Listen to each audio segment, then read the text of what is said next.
That's awesome, Jeff. Thank you.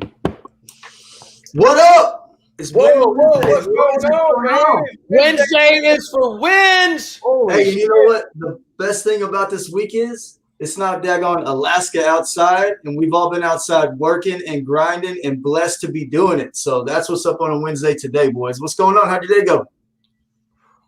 Awesome. It was going. Yeah, I mean, it's still going, but everybody, you get a little downtrodden. You're like, man, work is such a grind, blah, blah, blah. Think back to when it was 30 degrees below normal temperatures and you could not go to work. I was walking around my house. I was telling Jeff this earlier. I was walking around my house looking at the screws in the wall plates and straightening them up. Guys, in my head, man, I'm like, I got to square that away. I'm looking for a roll of Velcro to get wires that have been laying in a rat's nest for years. I'm trying to get them squared away, thinking Skinner's going to come in here and judge me. I'm in your head, Casey. I'm in your head, baby. Party. I almost put you guys to work. I was like, here's a roll of Velcro. Here's some scissors. Here's some zip ties. And here's a screwdriver for the wall plates. We're going to go tighten everything up. So let's start this week off first by saying thanks for those that are going to join us. We'll let some people join on here. We're not going to really complain about last week. What I'd like to hear from each one of us is on a positive note. What did we take away from last week? Because there was some doom and gloom. There's a lot of stuff taking place. The state of Texas in general wasn't really ready for that storm. Hell, we're Texans. We ain't ready for that mess anyways. But, the takeaway from me last week was a lesson in humility and gratitude, right? And sometimes we need that kick in the nuts. I need it. You know what I mean? Things are going all the way good. I'm stacking wins. But I took away a little bit of humility because, we take for granted, I take for granted personally, some of the things that we have that we use on a daily basis, like the daggone heater, the freaking lights in the shitter, like when you need to go drop one and you ain't got lights, so you got a headlamp on. That was me last week. So, last week was a good reminder of gratitude for me. I spent more time with my family. We were cold or whatever, but man, I'm happy to be where I'm at in life. And that's a takeaway from me from last week. I don't know. For me last week, I just welcomed the adversity. We went out like there was no fear. Yeah. I'm assuming I was one of the fortunate ones. We didn't have much of a power outage. We didn't have much issues go on here at our home. So I was able to get out and help other people. I was able to get out and take care of some of my neighbors who are elderly.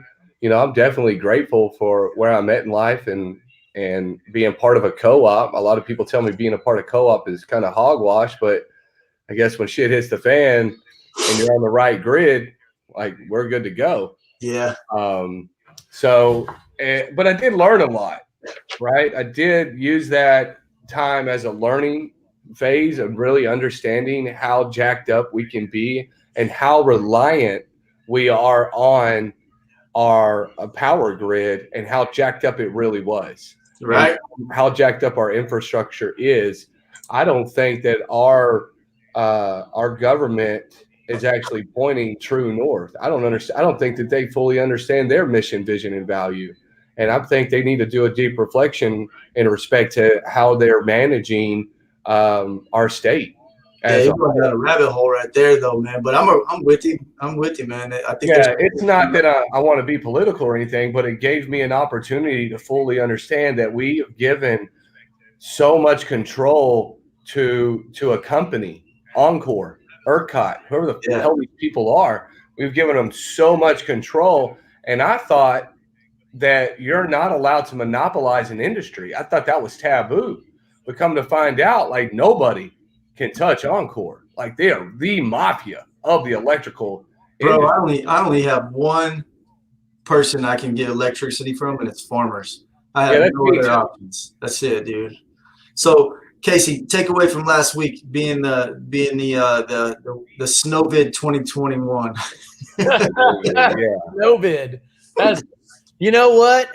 My takeaway is that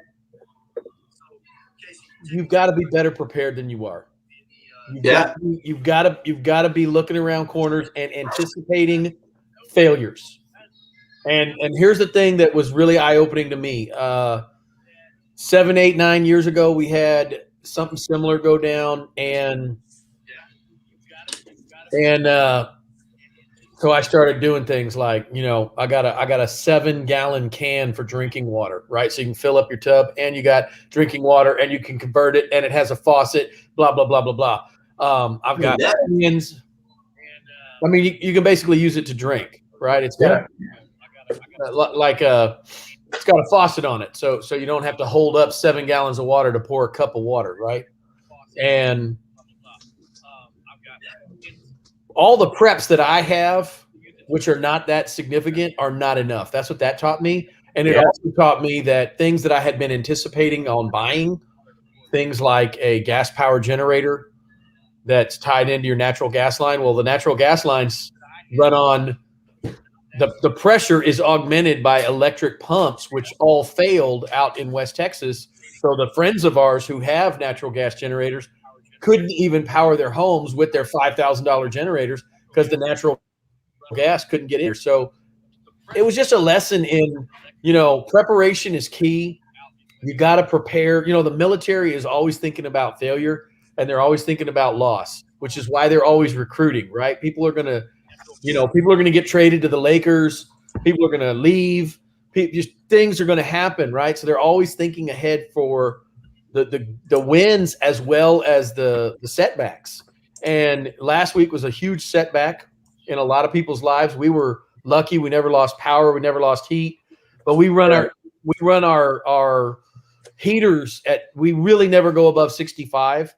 And once they said the word like, "Hey, shut off all unnecessary electronics," and basically, get out the monopoly, that's what we did.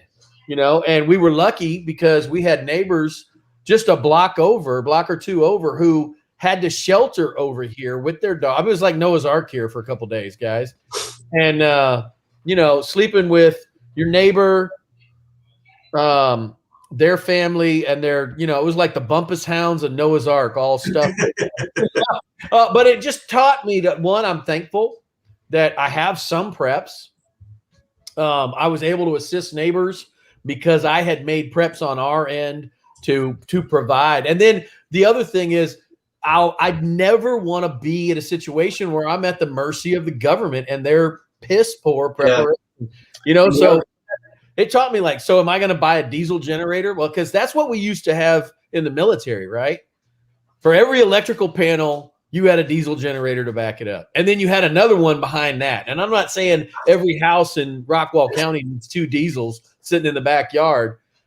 But damn it, if you can't rely on the natural gas, you better have something, right? You better have some prepared. Even my level of preparedness wasn't enough. It was really preparedness plus luck, which got us through that difficulty. Yeah, that's a good point. I believe there's a silver lining in everything, right? I believe I'm an extreme optimist. No matter how much snow you pour down on me, I saw some real silver linings. One, my opinion, that's Mother Nature's way of quarantining the world. A lot of people are out there half-assing and try, you know what I'm saying?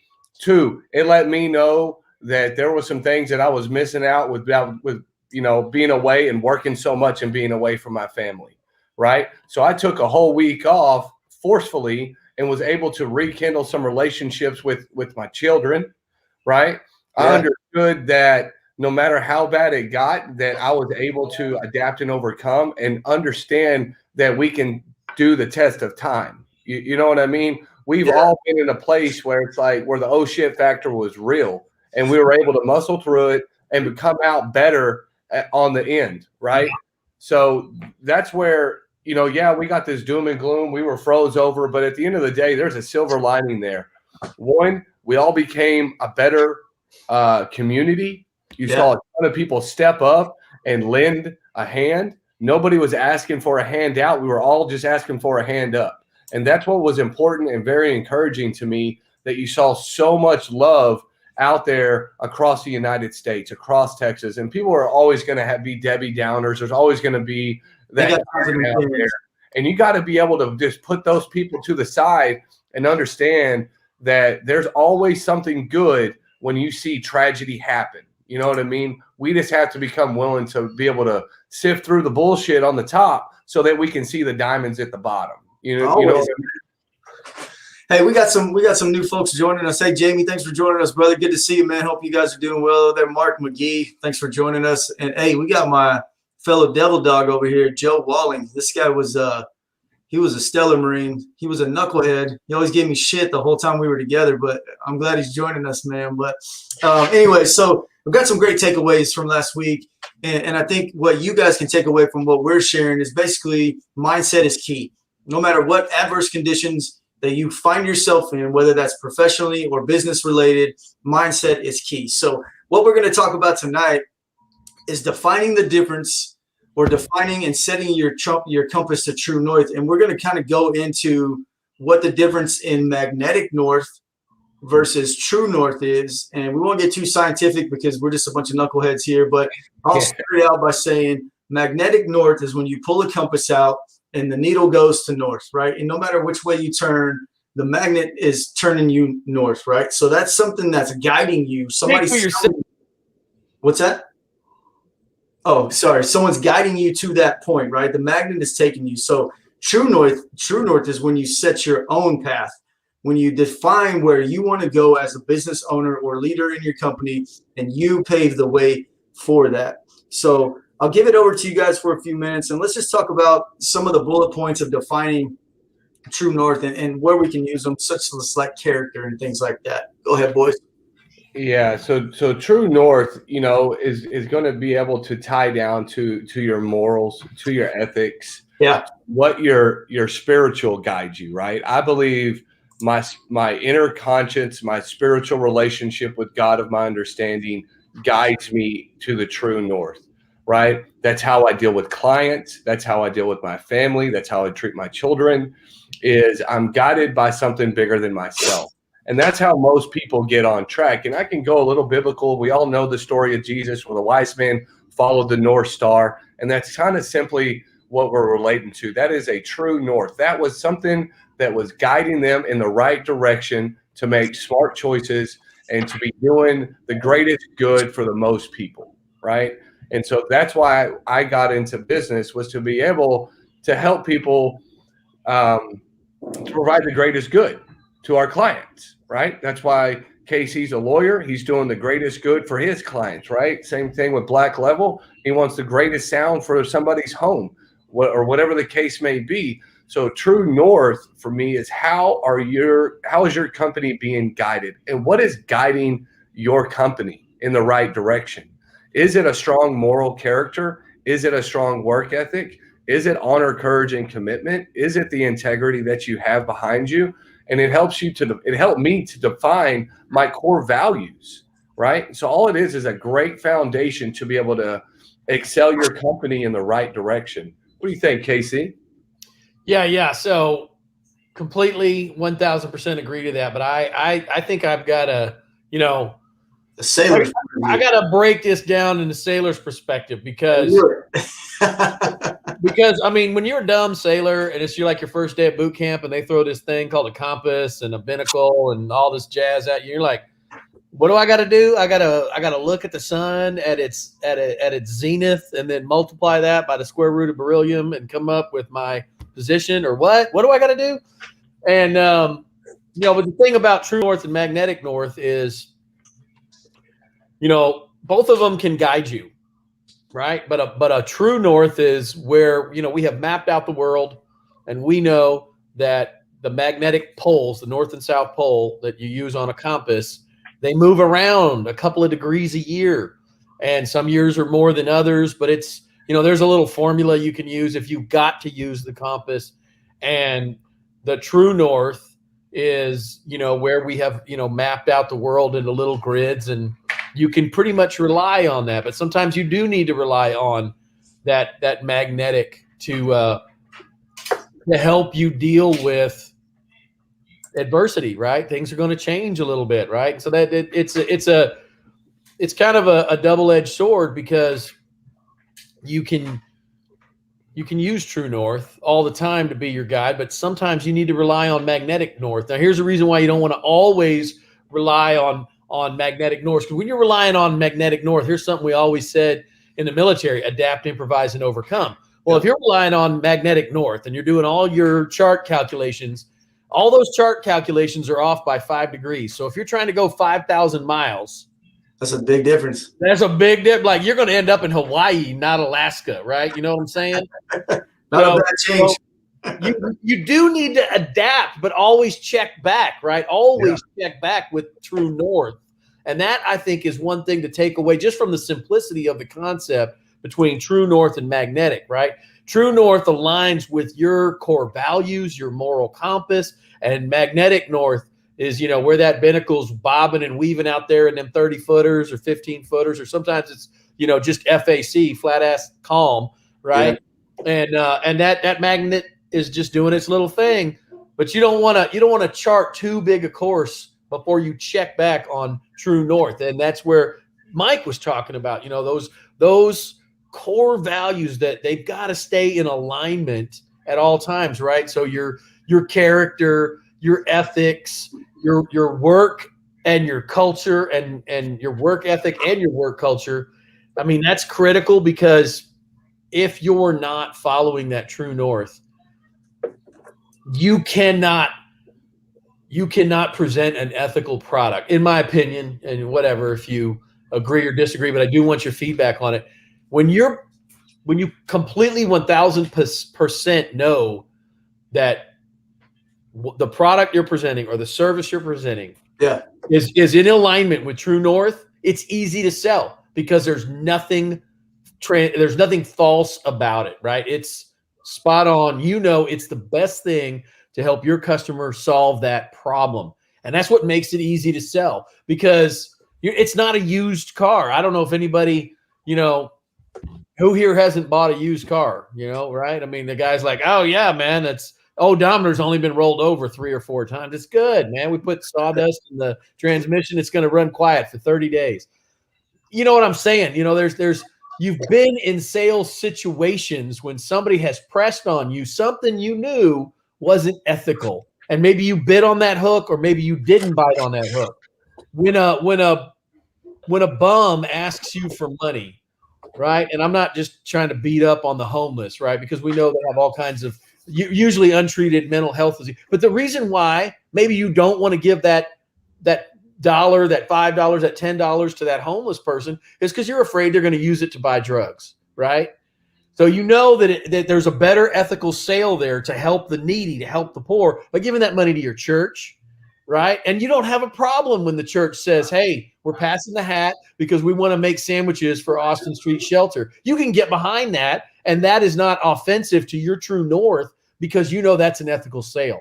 But the guy, go ahead, Mike. Go ahead. Let me ask you this quick question. I don't mean to get you off topic. No. So I think I can firmly say that true north is actually designed to help us get clarity on our vision, whereas a magnetic north will help us define our mission, right? Because our vision and our mission have to align, but in order for those two things to align, we must stay true to ourselves so that our mission keeps us grounded, right? Well, I like where you're going there, but I had the opposite written down in my notes, right? I thought magnetic north was my mission. Those are my objectives and my approach to how I'm going to get there. And then I thought my true north was my vision. No, that's what I said, Jeff. Oh, you did? Okay. I thought you said it backwards. I was like, wait a minute. Okay. No, we're on the same page. Okay, cool. Because I was kind of thinking, like, if I'm at true north, I'm kind of going where I want to go, right? That's my vision. So you're spot on. That's exactly what I'm saying. True north gives us that 5,000 yard, right? Yeah. Whereas our magnetic north is our mission. Our mission is to get to Alaska. So, you know what I'm saying? Just kind of tapping into what you were saying, using that analogy. So we got those two play hand in hand. Understanding our vision will guide us to where we want to end up, but having that mission, that plan, and putting it into action, we're going to be able to utilize both compasses to get into the same desired result. I want to throw up a comment here. Mark, this is a great comment, by the way. I just want to read this out. Your overall vision should include your core values, and your plan is laid out to fulfill the vision. Absolutely. This rounds out kind of what we're talking about here, because, going back into the business section of this, and why we're talking about this tonight is because when we're defining true north, we're not just talking about the path that gets us there. We want to dig down a little bit deeper, right? We want to find true north in things such as like my business's character, how we are perceived in the community, the ethics that we uphold, the working culture. That's key. You know, how many of us can go back and look at a boss that was a great opportunity? It was a great company, but the boss was a shitbag, right? Yeah. I mean, everybody should be up, right? Yeah, I mean, and I think the listeners and the viewers here can it's gonna start. We're gonna start getting something in the feed there. Yeah, so hopefully we can, because I mean, you know, we want to drill down into this more than just, hey, we're taking a pathway. We want you guys to understand the goal for the discussion tonight is to dig down into the parts of your business that you're defining true north for. So things like hiring, you know, that's a difficult decision. Anybody who hires or fires knows that that's an investment in your company. You know, your customers, true north to your customers means what to you, Doc? So when I go and I deal with a customer, a potential new client, they have to fit my my vision. They have to fit my core values. And what I mean by that, and I've turned clients down on my drug testing company. So I'll give you a quick story. We had a tow truck company come to us, and they were about 10 people strong. And one of their questions was like, hey, do you mind overlooking 2 of my employees? They like to party a little bit on the weekends. And I was like, you know what? You're not my fit, right? Because one, I'm taking a risk, because if that tow truck driver gets into a wreck and kills somebody, but I overlooked that he had a problem and I circumvented the process, then I'm not doing my company service. I'm going to be held liable, right? So that's where my values fall today.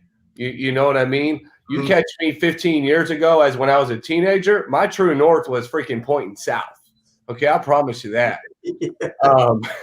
So today, that's where I have to draw the line. When I go into my customers, or even if I go to a homeowner and they got this claim going on, and they're like, hey, Mike, would it be okay if we didn't do X so that I could put that money towards Y, and we just go ahead and tell the insurance that we did that? Is that cool? Well, I'm like, no, I can't. I don't even want to deal with you. I was on the phone with, no shit, today. I was talking to a lady, and she said, hey, I got approved for X amount of dollars, and I want to let you do X amount of work, but I want to do the rest, and I want to keep that money. And I said, ma'am, with all due respect, you're not my client. You're not my customer, and I can't do that. And she was floored.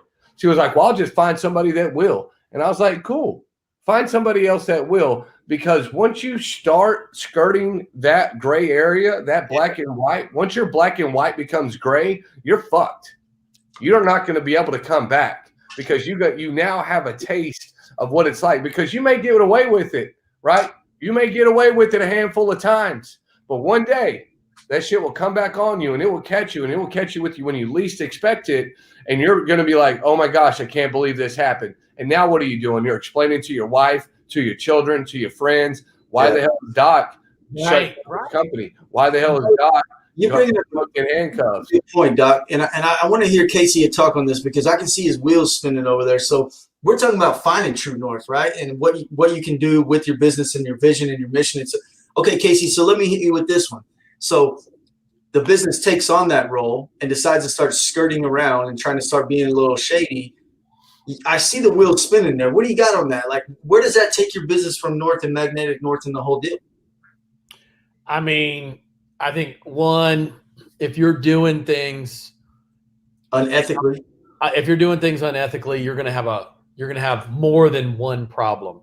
You're going to have you're going to be opening yourself up to a host of problems, because there's so much temptation. You know, like, when do you stop? You're just going to do it the one time? Well, no, you got away with it the one time. Then it becomes easy, right? Then there's kind of a rush. Like, how long can I get away with it? And you're going to be like them jokers down in Enron. You know, like, at first they were stealing a little bit, just a little bit. And then they started stealing a few $1,000s. Yeah, nobody's going to miss a penny. I mean, a penny here, a penny there. Then it turned into $1 million. Then it turned into several million. Then it turned into a guy who was facing so many years in prison that he had a heart attack. He was under so much stress, right? And his wife is now, instead of, Kenneth Lay, the founder of Enron, this giant natural gas, it was basically a stock exchange for natural gas and oil options. And instead of this legacy like the Rockefellers or other families, the Hunt family, right? They've got this legacy of, and a lot of people are pissed right now, especially in North Texas with what happened with, you got no power in Texas, the energy capital of the United States of America, arguably the world. They're starving to death in a grocery store. But the point is that the Hunt family, the Rockefellers, they did things ethically. The Ford family did things ethically. They didn't take any shortcuts, and they took a lot of punches, man. There was a lot of ass kicking by the IRS, a lot of audits, a lot of things. They had to weather a lot of storms, but they survived, and they have a legacy that they can be proud of. And, you think about Ken Lay and Jeff Skilling and the guys who went down in flames with Enron, their legacy is garbage, Shredco trucks showing up on the streets of Houston. I was jogging, okay, and I saw the Shredco trucks like cruising by, and I'm like, man, I wonder where Shredco's going at this time of morning. They had 18 wheelers full of shredders showing up to this building to shred as much as they could before the feds got there. God, dog, man. Anyway, it's crazy because one of the biggest things when you're kind of so a lot of us are further along. I'm the youngest business owner in our alliance here tonight, right? There's a few other ones that have started a little bit behind me or whatnot, but I think from the things that I've seen and the people that I've spoken to, when the business owners started their business and they set that true north compass, they set it early. So that's the key to it, right? You have to start right off the bat, and you got to make sure that you just firmly, ingrain that into your business culture, like through every person and every inch of your business, because it can't be something you can falter on. You have to make sure at the end of the day that the platform you're building starts with that vision, and it starts from the top to the bottom, because we all know what happens, right? The top's living good, fat on the hog, whatever you want to call it. The dude down here is pinching pennies or whatnot. You want to make sure that everybody's on the same page. And I'm not saying that the CEO and the janitor get paid the same. I'm not saying that at all. But what I am saying is that the CEO and the janitor better have the same core values, better be on the same page from the start. Agreed?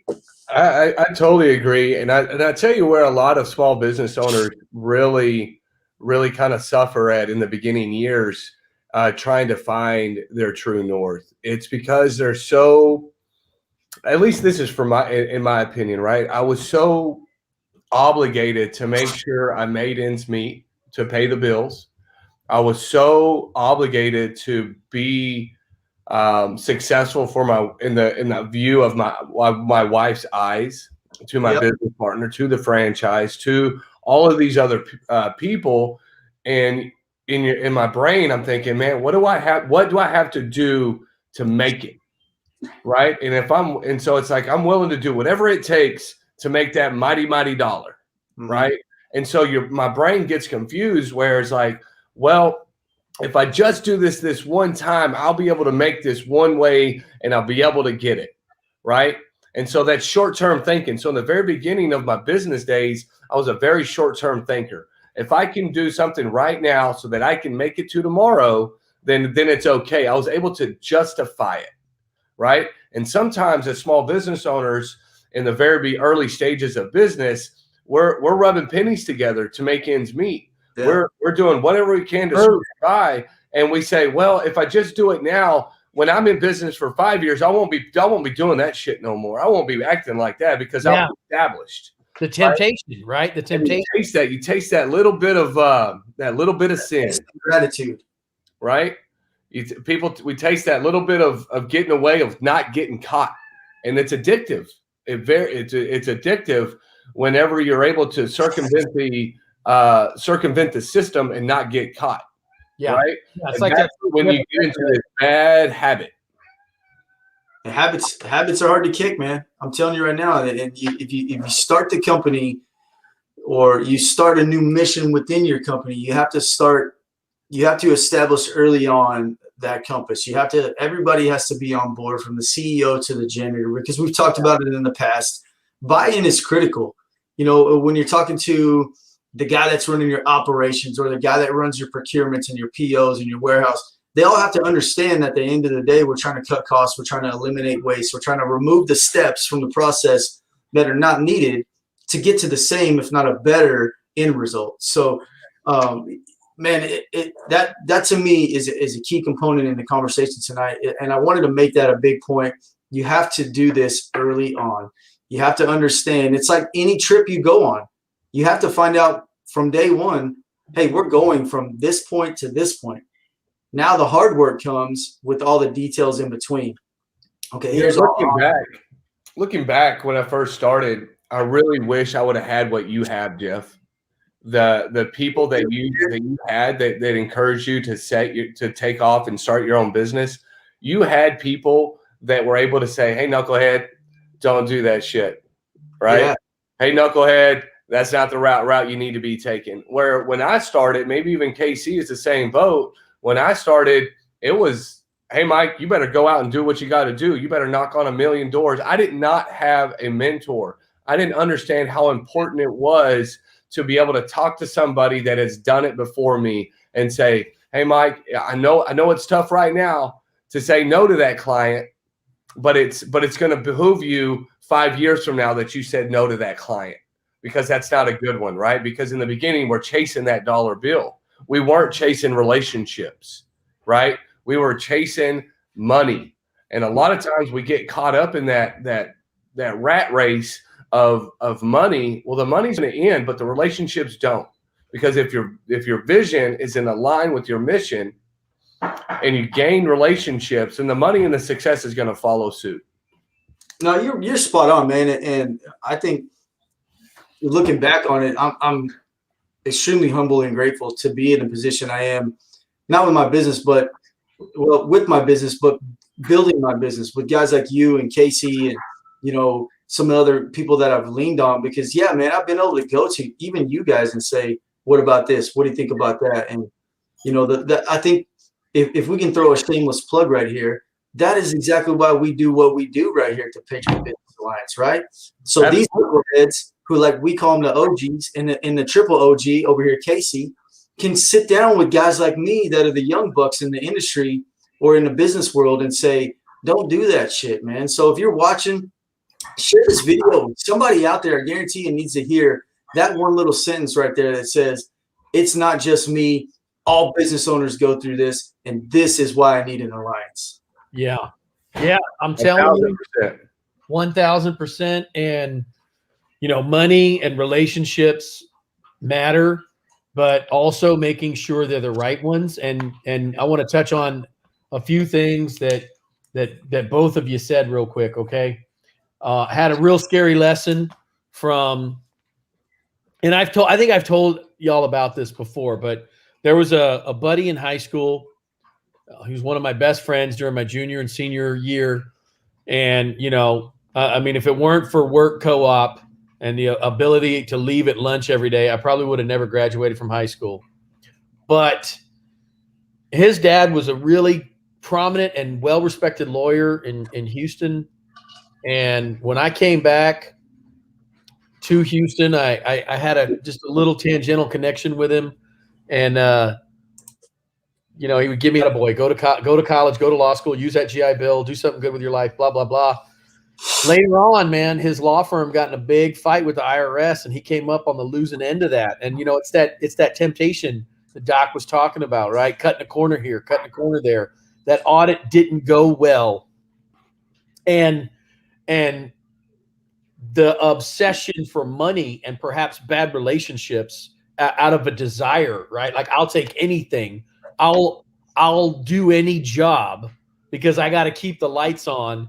And greed is not in alignment with your core value, man. Mm-hmm. If you're working your ass off because you love your family, man, that's ethical. It's 1,000%. And the people who want you to fudge and commit insurance fraud will know that you're not their people. They will know you are not their client, right? And on the flip side of that, if you are motivated by greed because you're like, man, I want laying on the beach money. I want stolen airplane money. I want drug dealer money, right? I want cartel money, right? I want a stack of Benjis on the bed. I can just roll around and rub all that FU money. That's that FU money you're talking about, Casey. Dude, that's that Demi Moore money. Man, I mean, that's dirty money though. You didn't get it ethically, right? Which means it's not going. You didn't earn it, right? You didn't pay the price, right? You took the shortcut, and when you take shortcuts, you're not on true north. So, and then back to the other thing, man, you're absolutely 1,000,000% right. Like my alliance, I was lucky. I had a few people, but I didn't have this, right? I didn't have this group of colleagues, brothers and sisters, patriot business owners, veteran business owners, people who are a few chapters ahead of me, people a few chapters behind me. And what's critical about that, in my opinion, I mean, like the best advice I got was from my friend, and I'll never forget it, Adam Lacrone. He called me the day I started my law firm, and he was like, hey, buddy, I just want you to know, never look. I love you, man. But that's literally the limit of the advice I got. I love you, man. Never look back. And that motivated me, right? But, after 3 years of blood, sweat, and tears, you got to start getting around people who are smarter, right? Because the school of hard knocks, right? That school of hard knocks, man, that gets tired after a while, man. Your head starts to hurt. You're just beating your head on the wall. You're like, why am I not getting further ahead? Yeah. Oh, because I need to get in a room full of people who are more successful than me, who can invest in me because somebody invested in them, right? It's critical it's critical. And being the young gun over here, I'm telling you, there's days where Doc calls me and, hey, have they just called and say, what's up? I'm like, what? Hold up. You don't need anything? No, man, just call and check in. And it's like unexpected. And it's, when your brothers and sisters call on you, at that moment in time, you could be on a super good high because things are going really great, or you could be having a shitbag day and you just needed that one little to get over the hill, man. So, having an alliance is critical, man. And in the other important thing within your alliance is that you're all focused on the same true north. It's not that all three of us in our businesses are doing, because we're completely different industries. I don't know if y'all know it, but we're worlds apart. The only time that I'm overlapping with Casey is if I'm calling from county jail. You know what I mean? So, and those days are long gone. But I'm just throwing an example. But having the alliance that is pointed in the right direction, we may all be traveling on different roads, but you want to be around people that are going the same direction, because I guarantee, and I can tell you from experience in the last 4 years, it has been critical for me as a business owner. Most of us in my position don't make it past 5 years. I'm on the brink of that, and I know that. And you know why? That's because I know that my mindset is right. I'm leaning on the people that make more business decisions than I ever have in my time, and I'm able to find my faults and correct those actions. It's all mindset, guys. And look, the school of hard knocks, beat up on it if you want. The shit teaches you, right? And it sucks. I came through the school of hard knocks, and I got a PhD in it. You know what I mean? But no one gives a shit about that. We want to make sure you're aligned with the right people, right places, and people are in the right seat on the right bus. Yeah. That's critical. Critical, man. Critical. And yeah, when is 5 years, man? When's 5 years? Well, this is my fourth, so it'll be 2022. Next year sometime. I want to tap back into what you had mentioned about the hiring process and how it should align with your true north, because that's probably one of the most difficult things that business owners face, because it takes money to hire somebody, and it takes time, right? Because you got to invest, you got to train, you got to see who they are. And I'll promise you, there are people out there that have outstanding interview skills, but really shitty work ethic. Yeah. And vice versa too, though. Right? You can go in and you can just blow an interview out the water. I can do this, I can do that, and blah, blah, blah. And then you want to say, all right, cool, go out and get some. The next thing you know, they're like, yeah, I communicate well. I do this well. I do that well. You send them out on a job and you shoot them a text and crickets. It's like, or worse, you send them out on a job and the client calls and says, "Don't ever send that fucktard here again." Yeah, very. Right? I haven't had that happen, but I mean, God, I mean, anyway, we all need to work on our interpersonal communications, and it ain't something, the gift of gab, blah, blah, blah. But that doesn't mean the same thing as getting your client all the ethical information that you owe them in the middle of a job. That's right. And, I bombed so many interviews, whatever. But it don't matter. The point is that, just work as hard as you can and communicate as ethically as you can, so you don't have those lapses in judgment. Hold on, I got a little texter saying hi. What's up, Matt? Hey, so Doc, go back. You were making a good point, man, because it does cost money and it does cost time, which time equals money. Tell me something that helped you understand, because I'm in that young employee mode, right? Not even 6 months while things are going great. Tell me something that helps us fix that true north with employees. And Casey, you can touch on this too, because you just have a couple of slots open on your ship now. Well, it's really, as a leader, you need to be involved with that new hire as much as possible, right? Mm-hmm. And the reason I say that, because that employee is never going to align with my vision and our mission or our true north or whatever we want to call it, if I just hire and say, all right, see you later, right? So it's imperative to a business owner to either be with that new hire as much as possible, show them the ropes. Just like I said to you, Jeff, when you're like, man, I got this guy, I don't know what to fucking do with him. I don't have all the work I need for him. And I was like, put him in the passenger seat of your truck and ride, right? And that was like, oh, boom. It was an aha moment. So whenever I hire, I put him in the seat with me, right? Because he has to know that when I'm talking to a client, that I'm spitting truth. I'm spitting transparency, so that when he talks to a client on his own, I want him to look back and go, damn, what would Mike say? What would Mike do in this situation? And that is the only way that I feel that I can train somebody up to the caliber that I want them with. And that's to have devoted time with that individual. And then once you have done that over a year or two with that individual, then that person knows what my expectations are. So now I've removed myself from that role and say it's this guy's role who's been with me for 2 years. He understands our true north, our core values, and he duplicates. So you rinse and repeat, right? And that's how I've seen.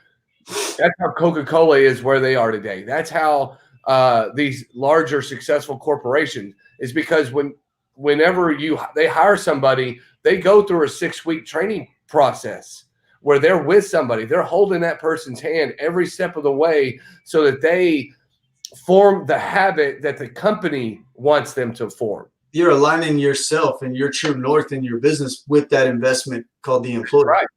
You got to put in the work, because you have to create the new habits that you want them to form. You have to dismantle their bad habits, right? So it's just like going into freaking boot camp. We have all this shit that we're leaving behind, but they shave everybody's head so we look identical. Yeah. I'm not telling business owners to go and do that to their new hires, but what I'm saying is you got to get everybody on the same damn page. So right? Let me ask you this then, Casey, with what the doc's saying, 100% agree, because the moment that he told me just put him in the truck, the light switch went on, and there's very few days where Jared has off now. We went to Kaufman today. I didn't need him, but you know what? He got to see a whole different part of a walkthrough an hour away, the things we need to do, the details we need to, come across. So we don't have to drive back another hour because we forgot something. So with that being said, going through what you just went through in your business where you have now 2 open seats, were you not able to align true north, or was your true north just too different? You got to unmute, brother. There's a lot of things that, well, one, I'm going to start with taking 100% ownership of not identifying what was going on, right? You can ignore reality, but you cannot ignore the consequences of reality. And I was so goddamn focused on not laying off anybody during COVID that I was overlooking, and there were some things that I was letting go by, like not putting people in the truck with me, right? Not insisting on the ride along, letting the training days go by the wayside. And look, man, sometimes people don't want to water the grass where they are, right? They think the grass is greener on the other side. They could just water where the fuck they're standing. But instead, they're going to like, hey, man, I'll go to the Lakers. Maybe I'll win a championship. Maybe I won't, but I'll be the highest paid motherfucker on the Lakers. Yeah. Right. So, and whatever. I mean, it's like, I don't begrudge anybody their drive for their own vision of success, because that's exactly why I don't work for somebody.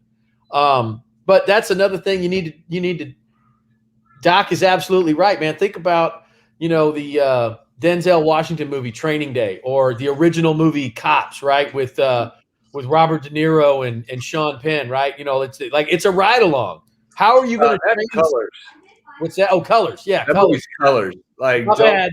I'm sorry, Casey, but that's probably one of my all-time favorite movies, and you're not allowed to bash it. Okay? I'm not bashing it, but I'm just talking about how effective that training module was, right? I mean, because not every business has an 8 to 10 to 12 week indoctrination, right? I mean, you leave, training center, Cape May, New Jersey, man, you know how to tie a square knot. You know how to stay alive in a sinking boat. You know how to swim in frigid water. You know how to run in sand. You know how to do all this stupid shit you never knew you needed to know how to do. You know how to plug a hole in a sinking boat. You know how to do first aid, blah, blah, blah, blah, blah.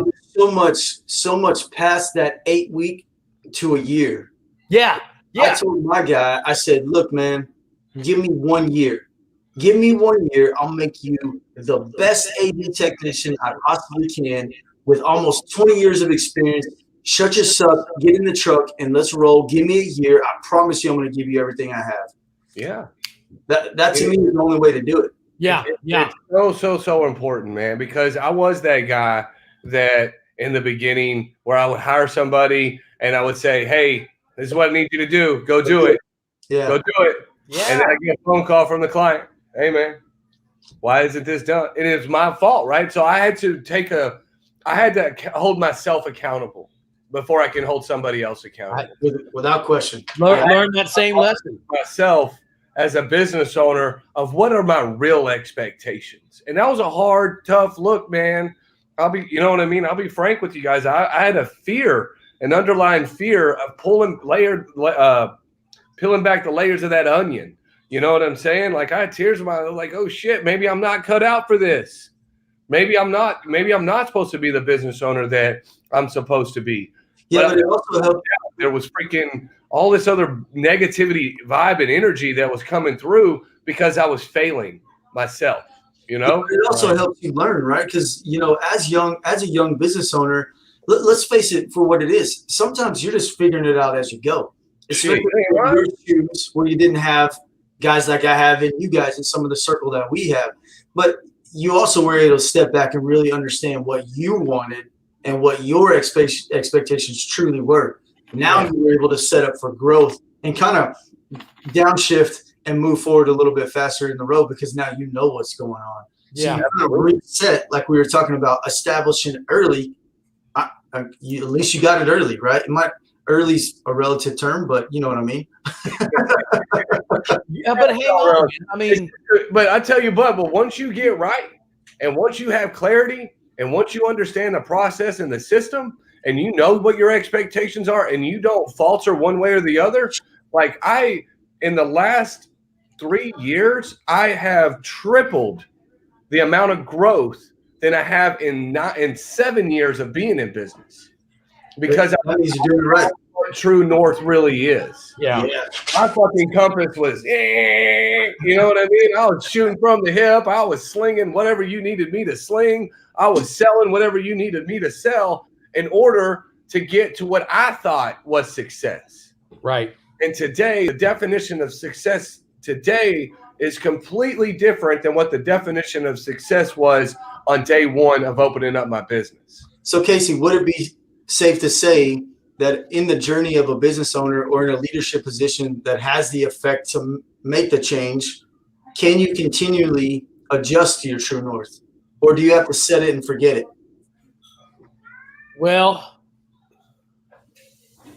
I think your true north, your core values, they got to be set, right? Set it and forget it.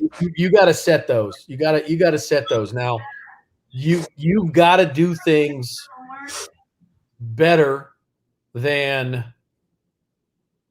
hey, take a lesson from us, man. Take a lesson from us, right? Put people on the bus. Make sure that you're spending a lot. If it takes you 20 hours to train Big Country, as you like to call him, to do something better than you can do it, then it's worth the investment because you never have to do it again. 100%. That's something that I did early and I stopped doing later. And I kind of, I realized that, like, man, I'm not spending enough time. I'm not spending enough time with training and development and making sure that my business's core values are all of my employees' core values, and I'm really thankful that we're close to full strength again. We got 9, we're back up to 9. We're going to have 10 back tomorrow. And that's a blessing, but also it's a big lesson in, don't ignore reality, because you can't ignore the consequences of reality. Sooner or later, reality is going to come punch you in the head. And doing those ride-alongs, whether it's from Colors or Training Day or Jeff Skinner or Doc Ranigan, that was a critical thing to me. And, so there was I'll just give you a simple example. There was a end of the month, last Tuesday of the month, we would do a lunch training with our firm. And I had let that go by the wayside because of the virus, right? Because we were working remotely, and that was the dumbest thing I ever did. Okay. It broke the team cohesiveness up, right? We're already working remotely, or some of us are working remotely, and so bringing that back on, and it's been hardcore since quarter 4. Same thing, man. Every month we go through the same thing as the leadership for this organization, where we go a couple of weeks and we're not in the same room, right? And then we get in the same room, and that's that word that Doc taught us. That's synergy, man. That synergy is critical. It's a component that should be built into your true north. Having the ability to get face-to-face with your team, it's invaluable. I wholeheartedly agree with it. I'm going to debate you a little bit, Casey, on that vision, all right, and on your true north. I believe, just like Jamie just said, that your moral compass needs to be set.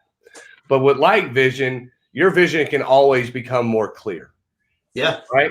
You can have your core values, but you can also add to your core value. Right? Yeah. So it can always be something getting better, because I have no idea where life is going to take me. And so if I get concrete set in stone and say, this is my way on the highway and I'm never going to change my way, well, I'm ended up restricting growth.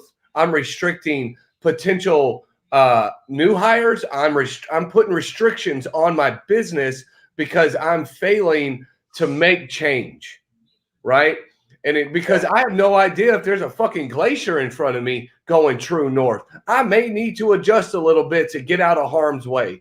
I may need to adjust slightly in order to accomplish a task. So I believe that vision is fluid, right? But as long as your core values are set with, I'm still going to be honest, I'm still going to be transparent, I'm still going to have integrity, I'm still going to do the best damn job that I can do to the best of my ability, that's always going to stay the same. But life will throw curveballs at you, son. I completely agree. And let me back off of if I gave that impression. Okay. Like, you don't drop anchor. You don't drop anchor on that, right? Because what happens when you drop anchor? You ain't going nowhere. You ain't going nowhere. You stopped.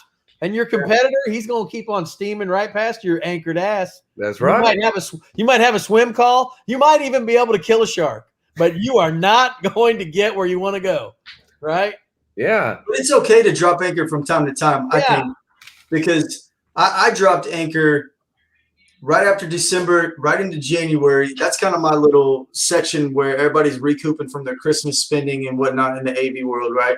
I was able to drop my anchor and go back to a video we did 6 weeks ago that says, stop, reassess, pump the brakes a little bit, right? It's okay. But what I think Casey's saying is, don't drop anchor in the middle of full steam ahead. Yeah. You're going to hit.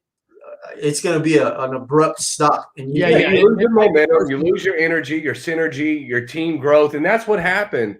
That's happened to all of us. That's happened to other teams. Yeah. And you try to fill it right inside of Zoom. But I promise you, if you take a video where we're all three separate like we are right now, and you go look at the video where we're all three in the same room, our energy level is so much more amped up. Our synergy level is so much more amped up. We are so much more on fire. We have so much more to give, and we're able to feed on that. I read a book. It's called Stealing Fire, and it dives super deep into what it means to be around people, to what it means to have that synergy and to feel that electricity in the air. What was that book called? What was that book called? Stealing Fire. If you ain't read it, I 1000% recommend it. I don't know who wrote it, but it's a money-ass book. It's a quick read, but it just dives into how our brains operate with other people. It talks about norepinephrine, dopamine, all this good stuff, medical jargon. That's why I kind of like it. But regardless, it talks about the importance of human interaction. And I refuse to allow anything in this world to keep me away from being human interaction. And that is part of my core value, is to always be in front with my clients. I don't ever want to close a deal over the phone. I want to go and shake hands. I want to fill you out. I want to understand you. I want to know what makes you tick, because that's going to let me know if I can do business with you. Yeah. There's a lot to be said with that in-person thing, man. And I think it reinforces the fact with me, I'm hitting about 5 months, 6 months with my new employee, and it reinforces the fact of that one-on-one touch, that being in the same truck, shut your suck, get in the truck. Jamie made a hashtag on that one. I might have to put that on the t-shirt. Jamie, we got to get that on a Patriot shirt. Yeah. But yeah, man, I think anybody that needed to hear that, like myself, that's critical, man. Hang on a second. So, hey, man, we're topping the hour. We always do this at the end of the hour. We want to give the opportunity to any of you business owners out there. If you guys ever want to hop on here and you want to drop your bombs, drop your knowledge, help us grow, help us help you. Let us know. Reach out to any one of us. We'll get you in. If it's not on a Wednesday live, hell, I'll plug you in during the middle of the week, and we'll sit down and we'll jaw jack with each other. Know that the Patriot Business Alliance isn't just going to be a Wednesday thing. We're each responsible of getting on here throughout the week, and we've been slacking, and I can give you all the excuses in the world, but I'm not. We've just been fucking slacking. And so give us an email, Patriot Business Alliance, tx@gmail.com. You guys can reach us on Facebook Messenger, all that other good jazz. But know this, we're here for you guys. We want you on here because there's people out there that know more than I do. Yeah. And we can't continue to give great information if the ones that are holding the knowledge don't come forth and share that knowledge. Right, okay? Right. Absolutely, man. So throw us an email. We got a couple of people. Amy, thanks for joining in. Jamie, we always appreciate you, brother. Condolences for the pup. I know you had to put your dog down today. We love you, brother. We're keeping you in our thoughts and prayers, man. I know that's a tough thing to go through, but you got your brothers here, so if you need to pick up the phone and call, do so. Mark, thanks for joining us this evening. Let's see, we got another one over here. Where's my man, Cody? Thank you, Cody. Hey, if you guys are looking for a painter, my buddy over here, Cody Townsend, he's been joining in on a weekly basis. I've been noticing. Poor Teacher Paint Crew. He'll do home interior, exterior painting. Solid dude, does solid work. So if y'all looking for a painter or whatever, but any safe grounds? Yo, I see Amy Johannesson out here. We need a female perspective. Yeah, shit, we do. Testosterone. We need some knowledge. I've talked with Amy one-on-one. She's got a wealth of knowledge in respect to the business world. So we'd love to have you on. Love to have a one-on-one with you. So just keep on plugging away out there, folks. When the world throws you lemons, you guys know what to do. Throw Make back. it Arnold Palmer. What'd you say, Jeff? Make it Arnold Palmer. Make it Arnold Palmer. That's right. That's it. You got it. Hey, don't quit. Don't give up. Never look back. Don't give up the ship. That's right. So, all right, boys. Gentlemen, thanks again. Love being on. We'll talk to you later. Thanks, Facebook. See you later.